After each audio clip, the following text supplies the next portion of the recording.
வணக்கம் மக்களே, சட்டமும் கிடைக்கப்பட்ட மிக முக்கியமான தகவல் ஒன்று வெளியாகி இருக்கிறதா? சேஃப்டி கேம் ஆடுகிறாரா எடப்பாடி? தென் மண்டலத்தை பாஜகவிற்கு தாரை வார்த்ததில் உள்ள அர்த்தம் என்ன? வாங்க வீடியோவை முழுமையாக காணலாம். அதாவது தமிழகத்தில் வரக்கூடிய இந்த 2026 சட்டமன்ற தேர்தல் என்பது அனைத்து கூட்டணி கட்சிகளுக்கும் தொகுதி பங்கின அரசுகளில் மும்பாரமாக அனைத்து கட்சியும் செயல்பட தொடங்கிவிட்டதா.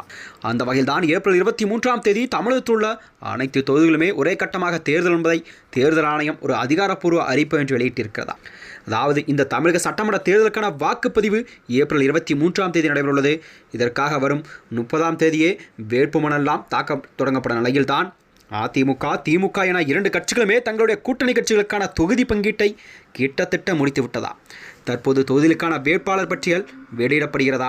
அதாவது கடைசி வரை இழுபறி நீடித்து வந்த அதிமுக முகாமில் தொகுதி பங்கீடு என்பது ஒரு வெற்றிகரமாகவே முடிக்கப்பட்டதா.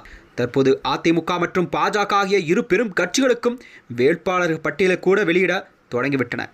இந்த வகையில்தான் என்டிஏ கூட்டணியில் அதிமுக பாஜகவிற்கு 27 தொகுதிகளை ஒதுக்கியுள்ளது அதிமுக தலைமை.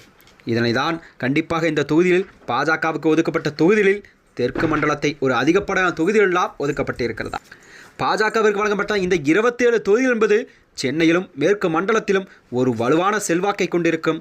அதேபோலதான் தெற்கு மண்டலத்தில் கன்னியாகுமரி மாவட்டத்தில் பாஜக மிக வலுவாக உள்ள நிலையில், ஆனால் தற்போது ஒதுக்கப்பட்டுள்ள தொகுதிகள் என்பது அடிப்படையில் பார்த்தால் மேற்கு மண்டலம் மற்றும் சென்னை மண்டலத்தை விட தெற்கு மண்டலத்தில் பாஜகவிற்கு அதிக தொகுதிகளே ஒதுக்கப்பட்டிருக்க நிலையில்தான் அரசியலிலே புதிய கண்டிப்பாக ஒரு பரபரப்பை ஏற்படுத்தியிருக்கிறதா.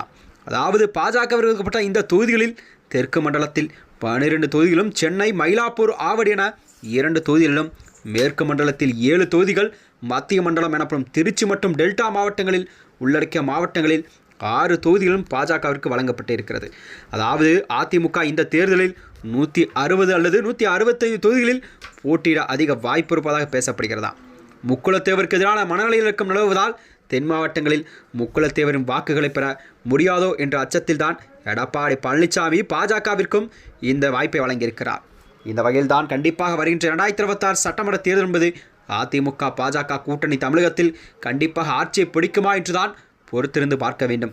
அதிலும் எடப்பாடி மீதான இந்த முக்குலத்தேவருக்கு எதிர்மறை மனநிலை என்பது குற்றச்சாட்டை முன்வைத்த ஓ பன்னீர்செல்வம் அவர்கள் திமுகவில் ஐக்கியமாகிவிட்டார். கடைசி வரை எவ்வளவு போராடியும் சசிகலா அதிமுகவில் சேர்க்கொள்வதற்கு எடப்பாடி பழனிசாமி ஒத்துக்கொள்ளவில்லை.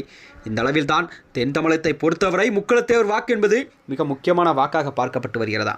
இந்நிலையில்தான் பாஜகவிற்கு ஒதுக்கப்பட்ட தென் மண்டலத்தின் தொகுதிகள் என்பது கண்டிப்பாக இம்முறை முக்குலத்தேவர் வாக்கு என்பது அவர்களுக்கு அதிமுகவுக்கு கண்டிப்பாக பலம் சேர்க்கும் விதமாகத்தான் அமையுமா என்றுதான் எதிர்பார்க்கப்படுகிறதா.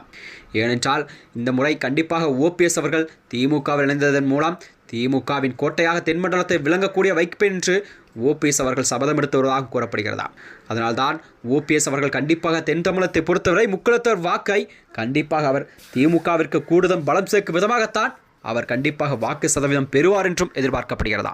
மேலும் இதுபோன்ற வீடியோக்களை தெரிந்து கொள்ள நமது சேனலை மறக்காமல் சப்ஸ்கிரைப் செய்து கொள்ளுங்கள். நன்றி, வணக்கம்.